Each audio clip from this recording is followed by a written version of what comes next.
जम्मू कश्मीर के ठंडे मौसम में इन दिनों अगर गर्मी किसी बात की है तो वो सियासत के मैदान में कुर्सी के लिए कशमकश की गर्मी है।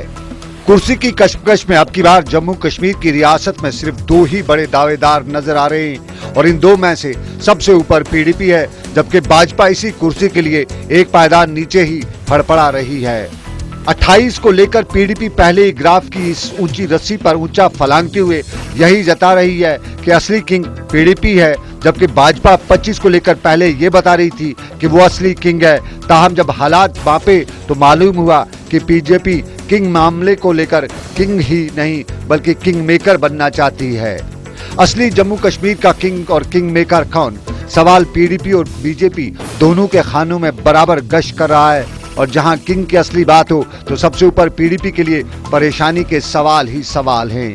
और पीडीपी के लिए पहला सवाल यही है कि अगर पीडीपी बीजेपी के साथ मिलती है तो वजीर आला जम्मू का हो सकता है या कश्मीर का। पीडीपी के लिए दूसरा सवाल यही है कि पीडीपी जो जम्मू कश्मीर के मुस्लिम अक्सरियत वाले इलाकों में अपने बेस बना चुकी है, बीजेपी के साथ हाथ मिलाने से कहीं ये बेस तो नहीं खो देगी। और तीसरा सवाल यह है कि पीडीपी अगर बीजेपी के साथ हाथ मिलाती है तो दफा 370 पर कोई बात होगी या दफा होगा। जहां पीडीपी के लिए सवालात की बूछाड़ है तो वहीं भाजपा के लिए भी किंग के मामले पर सवाल ही सवाल हैं। और बीजेपी के लिए भी सवाल यही है कि बीजेपी जो कल तक जम्मू कश्मीर की सियासत में बाप बेटी और बाप बेटा का नाम लेकर चलती रहती थी, वहीं अब आगे के हालात में बाप बेटी को लेकर सरकार बनाएगी।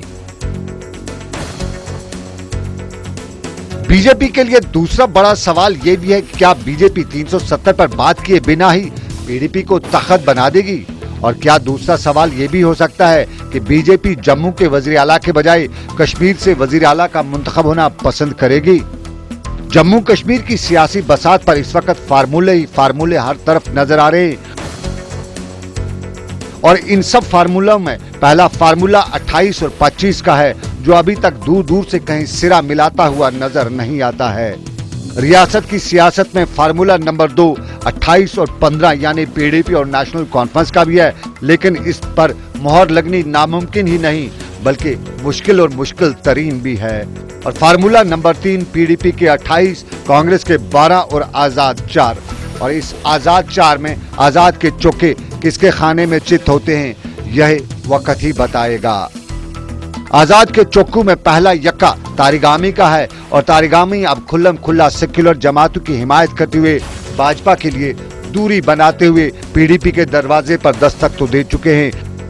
वहीं दूसरा इक्का हकीम यासीन भी है और हकीम की हिकमत भी पीडीपी से ही मिलाप करती दिखाई दे रही है। इंजीनियर रशीद इस फार्मूले के तीसरा यक्का हैं और ये कोई माने या न माने लेकिन ये सच है कि इंजीनियर के लिए पीडीपी की दुकान के सिवा किसी और दुकान से सौदा लाना नामुमकिन ही नहीं बल्कि मुश्किल बात जरूर है। और रही बात सियासत के इस चौथे यक्के की, और जम्मू कश्मीर में सियासत का चौथा यक्का सज्जाद तो हो सकता था, लेकिन सज्जाद की सज्जादा नशीनी पीडीपी को पहले ही पता है, इसलिए सज्जाद दूर दूर तक पीडीपी के साथ मिलना ही नहीं बल्कि हाथ मिलाना भी मुश्किल नजर आता है। और यूं पीडीपी के खाने में एक यक्का और आखिरी यक्का लद्दाख के इलाके से आता हुआ नजर आता है और जम्मू कश्मीर में कुर्सी के लिए इन 4 इक्कों की काफी अहमियत भी है। जम्मू कश्मीर में कुर्सी की कशमकश जारी है और अगर जराया पर यकीन रखें तो पीडीपी, बीजेपी और हत्ता की नेशनल कॉन्फ्रेंस सभी परेशानी से दो चार हैं और इस परेशानी का अगर जल्द हल नहीं होता है तो वक्त के साथ साथ ये परेशानी और बढ़ती जाएगी।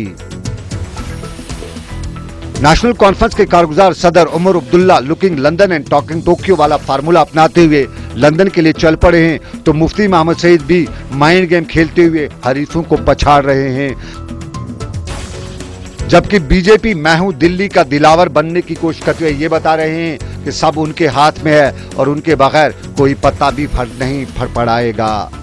जम्मू कश्मीर में किसका पत्ता अब कहां फड़फड़ाता है ये तो वक्त ही बताएगा, लेकिन हालात यही बता रहे हैं कि जम्मू कश्मीर में 13 और 12 वाला फार्मूला 25 प्लस इधर उधर करते हुए किंग का फार्मूला बना रहा है। सनम एजाज, जेके चैनल, दिल्ली।